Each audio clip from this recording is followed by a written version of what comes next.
네, 다양한 국제 뉴스를 깊이 있게 전해드리는 시간. 월드앤 이슈 오늘 조비언 세종연구소 연구위원과 함께하겠습니다. 안녕하십니까. 안녕하세요. 예.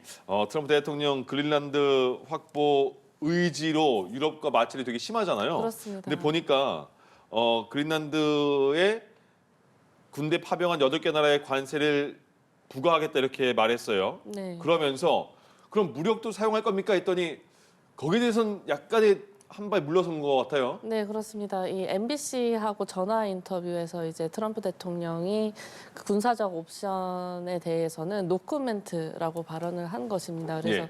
이게 저는 이제 물러섰다라기보다는 지금 말씀하신 그 유럽에 대한 관세 같은 그 압박 조치를 유지하기 위해서 오히려 이렇게 모호하게 이렇게 발언을 한 것이 아닌가라고 생각을 합니다. 예. 왜냐하면 지금 트럼프 대통령이 사실 여러 가지 발언을 하면서 좀 일관성이 없어 보이는 측면도 있지만 사실 그린란드에 대한 이 트럼프 행정부의 입장은 크게 달라진 게 없다라고도 볼 수 있습니다. 네. 왜냐하면 벤스 부통령 같은 경우에는 임기 초반에 들어설 때부터 이 그린란드에 대해서 무력도 사용할 수 있다라고 얘기를 해서 오히려 임기 초반에 이제 국제사회의 이런 비판을 많이 받았기도 합니다. 그리고 그 미국의 그 백악관 그 레빗 대변인 같은 경우도 모든 옵션이 열려 있다라고 얘기를 하고 있어서 지금 이렇게 노코멘트를 하고 한 것이 예. 안 하겠다라는 것은 아니지 않을까 생각이 됩니다. 다만 예. 이제 그 경제적 옵션을 먼저 쓰는 것은 맞는 것 같습니다. 그 지금 2월 1일부로 지금 유럽 8개 국가한테 관세를 100% 실행하겠다라고 하고 있고 예. 이 경제 옵션을 먼저 하겠다라는 그런 측면으로 지금 좀 이해가 되고 있는데요. 예. 이 파이낸셜 타임스 보도를 보니까 이제 그린란드를 때문에 이제 미국하고 유럽 간의 무역 전쟁이 나면 그 세계 경제 성장률이 2.6%로 떨어질 거라고 전망하는 게 최근에 나왔습니다. 네. IMF가 이 1월 그 예상치를 지금 그린란드 사태 전에 한 3.3% 작년하고 동일하게 할 것이다라고 얘기했는데 그런 파이낸셜 타임스 보도를 보면은 이 여파가 상당할 것으로 전망하고 있지 않는가라고 예측해 볼 수 있습니다. 예. 근데 그 트럼프 대통령은 진짜 노벨상을 되게 받고 싶었나 봐요. 그러니까 예. 어떻게 생각하면 트럼프 대통령이 그 얼마 전에 뭐 편지 보냈다는 게 나왔는데 네, 그렇습니다. 노벨 평화상도 안 줘서 내가 그린란드 장악할 거야 이렇게도 들릴 수 있던데요? 뉘앙스가 조금 그 두 사안이 연계돼서 예. 발언을 한 건데요.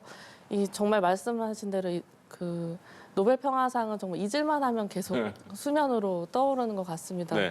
이 15일에도 그 베네수엘라 야권 그 지도자 마차도가 자기가 받은 노벨 평화상 메달을 트럼프 줬잖아요. 대통령한테 줬습니다. 예. 그래서 이제 그 상황에서 지금 노르웨이 그 총리한테 보낸 메시지에 자기가 8개 전쟁 그 이상을 종식시켰는데도 나한테 노벨 평화상을 주지 않았으니 나도 평화에 대한 그런 생각은 더 이상 뭐 할 필요 없겠다라고 하면서 예. 거기에 이어서 이제 전 세계가 미국이 그린란드를 완전하게 통제해야 하지 않으면 안전하지 않다라고 이 두 사안을 이제 연계해서 발언을 했습니다. 예.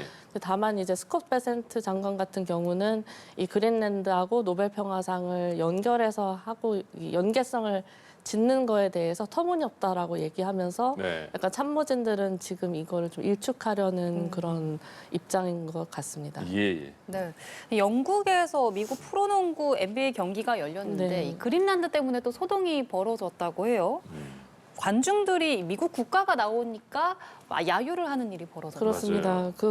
이 영국 런던에서 이 미국 프로 농구 경기장 여기에서 이제 사실 제가 좋아하는 가수인데요. 예. 바네사 윌리엄스라고 그 옛날에 포카운타스 OST도 불러서 예. 유명한 가수인데 이제 그 가수가 지금 화면에도 나오네요. 그 예. 미국 국가를 재창하던 중에 남자 관중이 이제 그린란드를 내버려둬라라고 소리를 치니까 이제 다른 관중들도 환호하면서 박수하고 야유도 이렇게 나왔다고 합니다. 아직 노래가 안 끝났거든요, 그때. 네, 그죠? 네, 예. 그렇습니다. 그래서 근데 사실 뭐 지금 보도 때문에 다시 지금 화제가 되는 게 그 트럼프 대통령이 캐나다를 이제 미국의 51번째 주로 네. 한다라고 지난번 작년에 했을 때도 그때도 이제 캐나다에서 이제 하키 경기나 아. 이런 스포츠 경기장에서 이제 그 미국 국가가 나올 때마다 이런 식의 야유가 나왔다고 합니다. 예. 그래서 지금 그린란드에 대한 사안도 그런 비판, 야유를 받는 그런 상황인 것 같습니다. 그러니까 저 가수만 그 멋쩍게 됐어요. 네, 그렇습니다. 네, 다음은 이란 문제로 넘어가 보죠. 지금 시위가 조금 소강 네. 상태에 접어들면서 이란 정부도 인터넷 정상화 계획을 밝히는 등 좀 네. 유화책을 내놓고 있는데요. 트럼프 대통령이 이 이란에 대한 군사 개입에 나서지 않은 게 중동 지역의 전력 배치 상황 때문이었다는 해석이 나오더라고요. 그렇습니다. 그러면 이제 이란에 대한 군사 행동 가능성은 없다고 봐야 하는 걸까요? 이 부분도 좀 유보적입니다. 지금은 말씀하신 대로 소강 상태로 접어드는 게 이제 이란 정권이 그 시위대에 대한 처형을 중단했다라는 이유로 이제 트럼프 대통령이 이제 군사 공격을 일단 보류하는 것처럼 이렇게 시사를 했습니다. 그래서 지금 뭐 많은 전문가들도 그렇고 언론들도 그렇고 이 트럼프 대통령의 진짜 의중이 무엇이냐라고 해석을 하고 있는데 두 가지 해석이 여전히 분분한 것 같습니다. 첫 번째는 지금 뭐 말씀하신 그 이란의 보복에 대한 미국이 충분한 그 군사적인 그 자산을 그 지역에 갖추고 있지 않기 때문에 그런 판단을 트럼프 참모진들이 했고 그리고 이스라엘이나 거기 주요 그 미국의 파트너 국가들이 이제 자제할 것을 촉구를 하고 있기 때문에 그것을 토대로 해서 이제 트럼프 행정부가 원래 하려고 했던 이란 정부의 뭐 붕괴나 이제 교체보다는 이 유혈 사태를 멈추는 것을 이제 목표로 수정한 것이 아니냐. 그러니까 그 대규모 공세 그 군사적 작전은 없을 것이다라고 판단하는 분들도 있습니다. 다만 이제 여전히 지금 그 미국이 이 중동에서 관할하는 이 중부사령부 그 전력을 보강하는 움직임들이 계속 포착이 되고 있습니다. 워싱턴 포스트도 그렇고 이 중부사령부에 대한 움직임을 계속 추적하고 있기 때문에 이 군사적 옵션이 정말 배제됐는지는 두고 봐야 될 것 같고요. 네. 그래서 사실 그 베네수엘라 작전 때 그 미국 국방성 펜타곤 피자 인덱스라고 그때 네, 그렇죠. 그 피자 야식 배달이 갑자기 급증해가지고 베네수엘라 작전 직전에 아마도 거기서 많이 시켰을 거다 이렇게 보도가 됐었는데 지금도 그 전문가들이 사실 완벽한 그 예측을 하기가 굉장히 어려운데 이런 피자 인덱스까지도 다시 한번 좀 봐야 되지 않는가 생각해 봅니다. 예. 네. 이란에서는 이 반정부 시위로 인해서 수천 명 또 수만 명의 희생자가 발생을 네, 했잖아요. 그렇습니다. 근데 이런 상황에서 이란의 특권층이 좀 안전한 곳으로 피신해서 파티를 즐긴다는 소식이 나왔다고요. 그렇습니다. 이 영국 일간지 텔레그래프에서 보도를 한 내용인데요. 이 튀르키예 동부의 이제 휴양 도시인 반에 이제 이란의 엘리트들이 이제 모여서 파티를 하는 그 목격담이 전해지고 있습니다. 그래서 지탄을 받는 배경은 당연히 두 가지입니다. 첫 번째는 지금 적어도 수천 명의 시민들이 이제 사상한 이 사태 속에서 이 이란의 엘리트들은 아예 다른 나라로 와가지고 이 술과 파티를 즐기고 있다라는 게 지탄을 받고 있는 거고요. 예. 두 번째는 그 경제적 격차에 대한 부분도 다시 한번 지적을 받고 있습니다. 예. 지금 이 엘리트 소위 말하는 상류층들이 지금 튀르키예에 가서 뭐 파티의 입장료, 술, 담배 뭐 이런 것들을 다 하면 한 11만 원 정도 하나 11만 원 정도가 되는데 예. 이게 이란 평균 민간인 그 시민들의 월급하고 동일하다고 합니다. 그래서 그렇군요. 예. 이 많은 그 이 지역 전문가들이 지금 이란 시위가 사그라들더라도 예. 이런 경제적 격차가 해소되지 않으면 이런 시위는 또다시 발발할 수 있다라고 진단을 내리고 있습니다. 전혀 다른 나라 사람처럼 행동하는군요. 그렇습니다. 예. 트럼프 대통령 뭐 트럼프 타워 많이 유명하잖아요. 그거는 뭐 그렇습니다. 본인이 사업가 시절에 지은 거니까 네.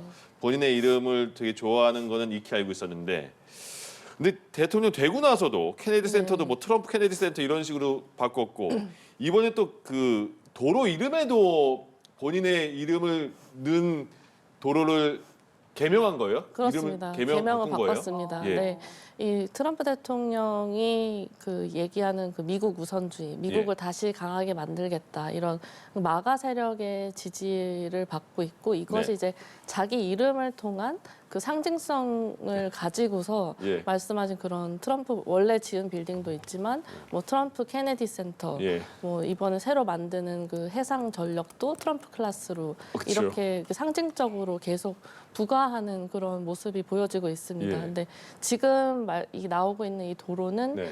이 말라라고 트럼프 대통령의 저택에서 그 공항까지 이어지는 한 6km의 거리이고요. 그럼 뭐 트럼프 로드예요?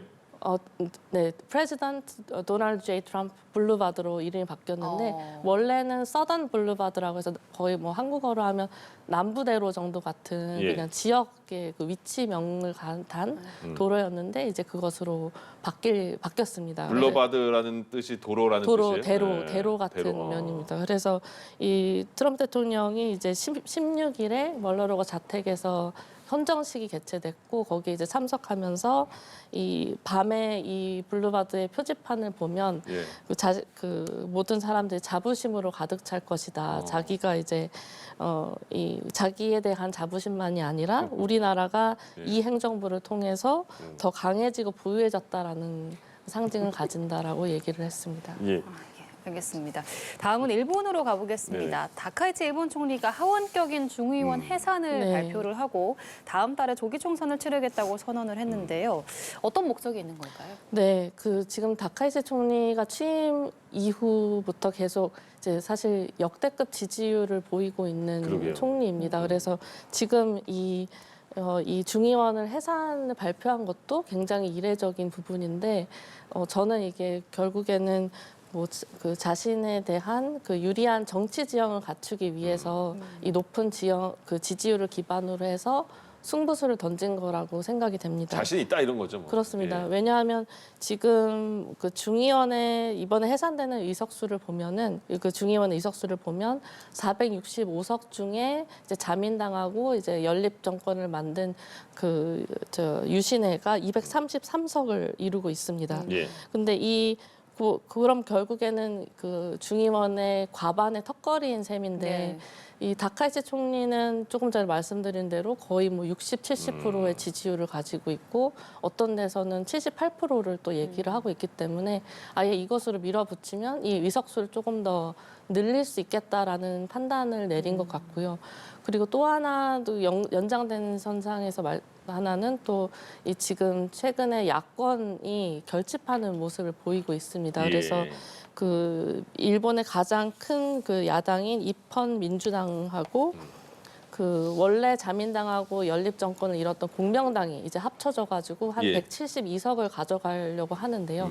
이 야권들의 그 정치 지형이 고착되기 전에 아예 이 판을 흔들겠다라는 의도도 보여지고 예. 또 하나만 덧붙인다면 뭐 다카이치 총리의 이런 강한 리더십의 이미지 그런 측면에도 뭔가 활용하고 있는 부분으로 보여집니다. 예. 스페인에서는 그 고속열차 200km 시속 200km 네. 넘는 고속열차가 한 열차가 뒷칸이 탈선이 됐는데 탈선된 열차를 이제 마주오던 고속열차가 박은 거잖아요. 들이받은 그렇습니다. 거잖아요. 이렇게 충돌한 건데 사망한 분이 많네요. 그렇습니다. 이 마드리드로 향하던 열차의 뒷칸 3개가 이제 선로에서 벗어나가지고 예. 마드리드에서 출발한 그 고속열차하고 부딪혔습니다. 예. 그래서 이 탈선한 그 열차에는 한 300명, 네. 그리고 마드리드에서 오던 거에서 한 180여 명이 탑승해서 총 한 500명 정도의 승객이 있었다라고 보고 있는데요. 예.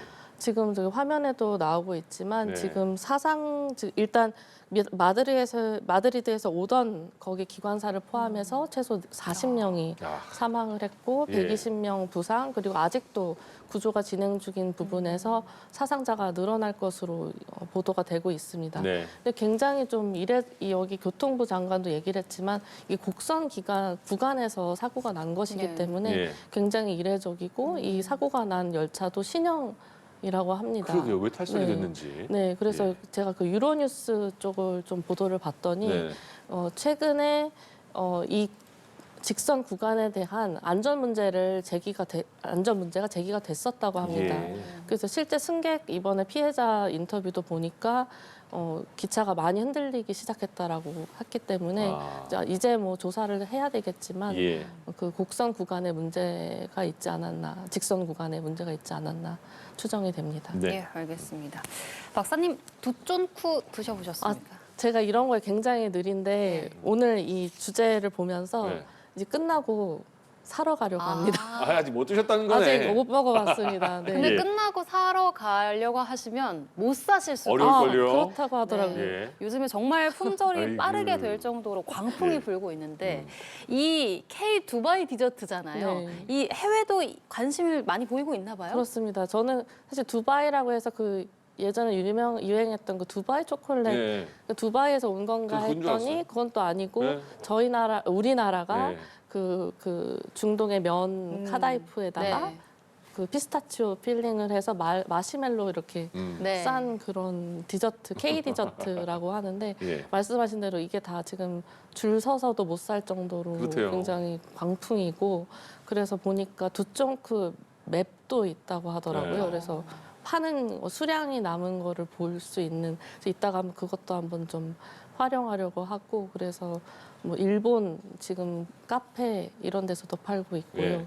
중국에서도 유사품, 그 두바이가 아니라 디바이 네. 쫀득 쿠키 뭐 이렇게 해서 파는 것도 있고 유사품도 예. 많이 나오고 있다고 합니다. 여기서 두쪽 드셔본 사람 손 저는 오. 먹어봤습니다. 저희는 못 먹어. 역시 알겠습니다. 제가 제가 있잖아요. 다음에 한번 사다 드리도록 하겠습니다. 알겠습니다. 네, 오늘 월드엔 이슈 조비연 세종연구소 연구위원과 함께 이야기 나눠봤습니다. 오늘 말씀 고맙습니다. 고맙습니다. 감사합니다.